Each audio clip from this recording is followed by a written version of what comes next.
Shalom Aleichem, everybody. Hope all is well. This video is sponsored by my mother. May she be blessed in all of her endeavors and all of those around her and the entire world at large. Folks, we find ourselves in a very, very interesting, holy, powerful situation, and this is the following. We are entering Shabbos. We are Friday afternoon right now, and we're about to enter the Sabbath, Shabbos. But there's something special about the Shabbos. It isn't a regular Shabbos, but rather the date is Tisha B'AV. And what is interesting is something very, very interesting, folks. Tisha B'AV is the day which is as of now, currently, we see Tisha B'AV as a tragic day, because this is the day that commemorates and we long for because the temples have been destroyed. Both temples, first and second temple, the Beis Hamikdash, Rishon, Beis Hamikdash, Sheni, were destroyed on Tisha B'AV. There's also the sin of the spies, the sin of the scouts in the desert was also on Tisha B'AV. So it is a day of destruction and tragedy. However, we learn and our sages tell us that in the days of Mashiach, may it be today, when the third temple is built, then what will happen is that this day will be transformed from the saddest day to the happiest day of all, and all the days in between the 17th of Tammuz and Tisha B'AV will become holy and happy days, and Tisha B'AV will be the happiest day of the year. And we know something interesting, that Tisha B'AV is found smack in the middle of the summer. We are in the time where the sun is in its greatest strength. We know the sun is an analogy, and we learn that the sun is bright and the sun shines. Sun's light spreads. This is an analogy found all over Chassidus for the light of Hashem. Of course, the sun is of no comparison to Hashem's light, and is only just a mere analogy used in Chassidus for us to understand. But nevertheless, this is the time when the sun is in its greatest strength, and there's something in the Kedusha to learn from this. That this time, which seems like the darkest time, Tisha B'AV, in the days of Mashiach, it will be revealed how this is the brightest day of all.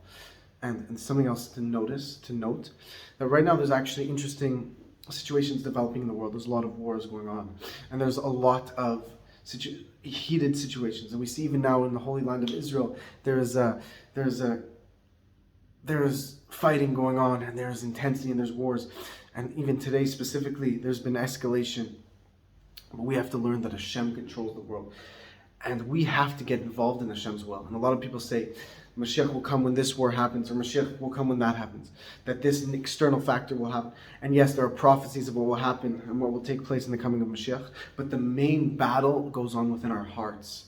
It is not dependent on some external factor as the primary influence, but rather the main influence of the coming of Mashiach is found as described in Isaiah chapter 59, that when will the Redeemer come to Zion?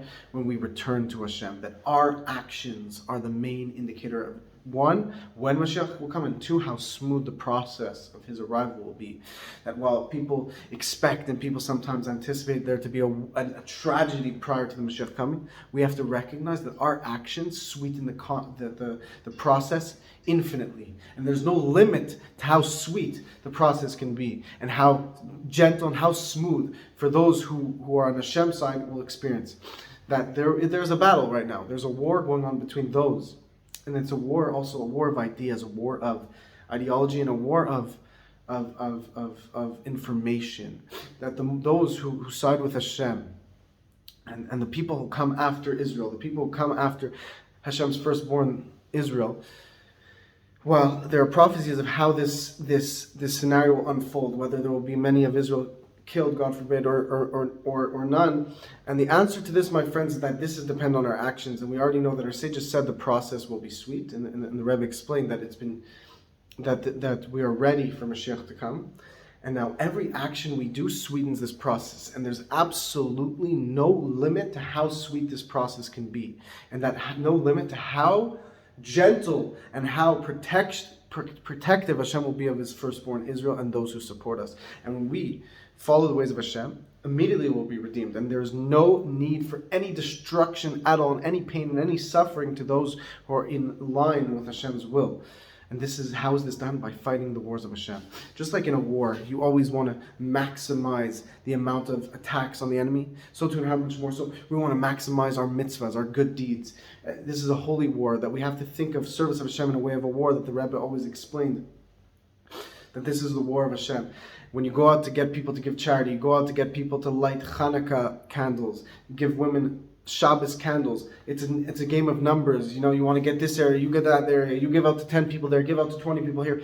And it's like you're trying to conquer the world with love and kindness. And this is a beautiful way to think about it. And that is why I want to, on this video, to maximize this, like thinking about it as a war of goodness and kindness. To post your good deeds down below. I would love to see all your good deeds. People say, look, my good deeds are between me and Hashem. But I'm sorry to tell you, that is beautiful, but don't miss the opportunity to share your good deeds with others, because it can inspire someone else to do a good deed. And while yes, a person doesn't want to feel gaiva, doesn't want to feel self-pride in the service of God, don't do it for your sake, do it for Hashem's sake. So when you spread your good deeds, spread it in the way of doing it for Hashem's sake, and because I'm asking you to do this to help raise awareness to others, and it is a good thing, and it can inspire others. The Rebbe always said, you did a good deed, publicize it. Give others the opportunity to do this as well. And may Hashem bless you all. I want to also revamp the Tehillim project that my mother, who was sponsoring this video, created this idea to get people in the comment section to finish the book of Tehillim. So I want you to comment all of the chapters that you will read down below. Chapters of Tehillim. Of course, even if it's read once, it can be read again. The Samech Tzaddik, the Rebbe, the Samech Tzaddik, the third Rebbe of Chabad, explains that if we understood the power of Tehillim, the book of Psalms, by the way, Tehillim is the book of Psalms, which I'm all asking you to take upon yourself at least a chapter. It doesn't matter which one, or even a few lines. Comment below. Hashem wants to hear your words of Torah, your beautiful praises to God have infinite effects and infinite power to subdue the darkness and to transform it into light. And the Rebbe Samech Tzaddik explains, third Rebbe Chabad explains, if we understood the power of Tehillim, we would be saying it all day long. And we learn that when a person says Psalms, the book of Psalms to Hashem, all the letters go up and prostrate themselves and bow down to Hashem. What more beautiful thing to do than to recite the book of Psalms?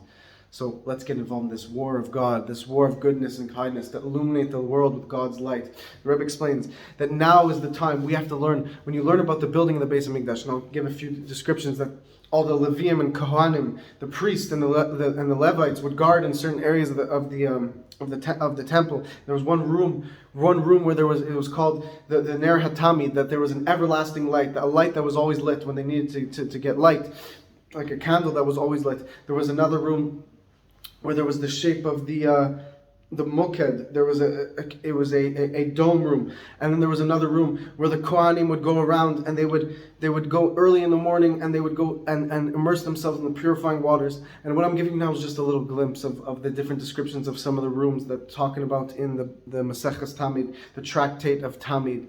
And the reason why I'm explaining these words is because the Rebbe explains, when you learn about the hilchas, the laws of the building of the temple and the structures of the temple, you literally build a temple. And it is a custom to learn about these laws right now in the times between the 17th of Tammuz and Tisha B'AV. So let's get involved. Hope these words affected your hearts to get us excited to serve God and to get involved in His mission, to fight the good war, the war of God, the war of goodness and kindness, to bring Mashiach into the world, into revelation, and into a world where we can see Mashiach, where we can experience a revelation of God, because we know that the temple will have the revelation of God within it, and from there it will shine forth throughout the entire world. So may Hashem bless you all. May we experience this today. Please share this message. Please comment your good deeds. Comment the chapter of Tehillim that you've taken upon yourself. You can also support the Torah channel to help us grow. May Hashem bless you all.